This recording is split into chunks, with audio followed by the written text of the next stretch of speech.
بسم اللہ الرحمن الرحیم۔ برا بن عازب سے روایت ہے کہ رسول اکرم صلی اللہ علیہ وسلم نے ابو رافع کے پاس کئی انصاریوں کو بھیجا اور عبداللہ بن عتیق کو سردار مقرر کیا۔ ابو رافع دشمن رسول تھا اور مخالفین رسول کی مدد کرتا تھا۔ اس کا قلعہ حجاز میں تھا اور وہ اسی قلعے میں رہا کرتا تھا۔ جب یہ لوگ اس قلعے کے قریب پہنچے تو سورج ڈوب گیا تھا اور لوگ اپنے جانوروں کو شام ہونے کی وجہ سے واپس لا رہے تھے۔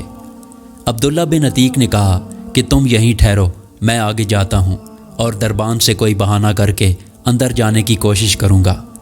ابن عتیق کہتے ہیں کہ میں وہاں گیا اور دربان کو ملنے کی تدبیر کر رہا تھا کہ اتنے میں قلعے والوں کا ایک گدھا گم ہو گیا اور وہ اسے روشنی لے کر تلاش کرنے لگے۔ میں ڈرا کہ کہیں مجھ کو پہچان نہ لیں، لہٰذا میں نے اپنا سر چھپا لیا اور اس طرح بیٹھ گیا جس طرح کوئی رفع حاجت کے لیے بیٹھتا ہے۔ اتنے میں دربان نے آواز دی کہ دروازہ بند کرنا ہے، جو اندر آنا چاہے آ جائے۔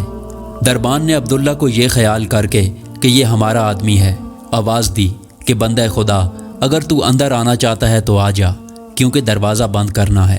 عبداللہ بن عتیق کہتے ہیں کہ میں یہ سن کر اندر گیا اور گدھوں کے باندھنے کی جگہ چھپ گیا۔ دربان نے دروازہ بند کر کے چابیاں ایک کیل میں لٹکا دیں۔ جب دربان سو گیا تو میں نے اٹھ کر چابیاں اتار لیں اور قلعے کا دروازہ کھول دیا تاکہ بھاگنے میں آسانی ہو۔ ادھر ابو رافع کے پاس رات کو داستانیں ہوتی تھیں۔ وہ اپنے بالا خانے میں بیٹھا داستان سن رہا تھا۔ جب تمام داستان کہنے والے چلے گئے اور ابو رافع سو گیا تو میں بالا خانے پر چڑھا۔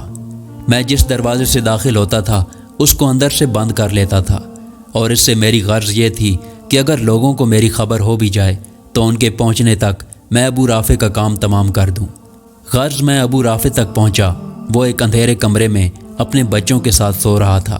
میں اس جگہ کو اچھی طرح معلوم نہ کر سکا اور ابو رافع کہہ کر پکارا۔ اس نے پوچھا کہ کون ہے؟ میں نے آواز پر ہاتھ بڑھا کر تلوار ماری۔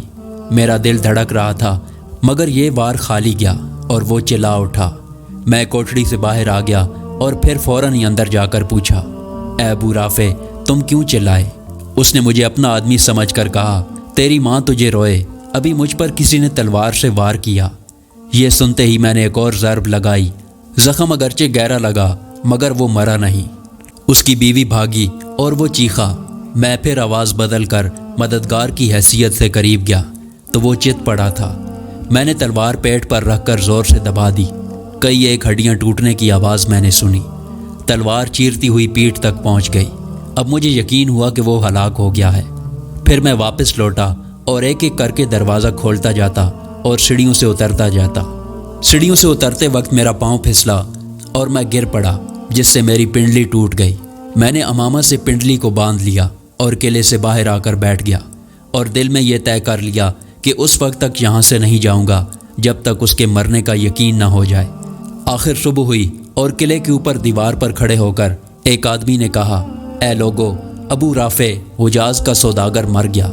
میں یہ سنتے ہی اپنے ساتھیوں کی طرف چلا اور ان سے کہا کہ جلدی چلو، اللہ تعالیٰ نے ابو رافع کو ہلاک کر دیا ہے۔ اس کے بعد ہم نے رسول خدا صلی اللہ علیہ وسلم کو آ کر خوشخبری سنائی۔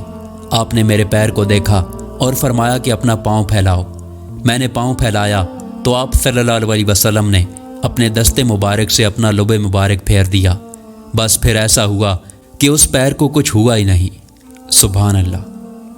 اس قسم کی مزید ویڈیو دیکھنے کے لیے ہمارے چینل کو سبسکرائب کریں۔ شکریہ۔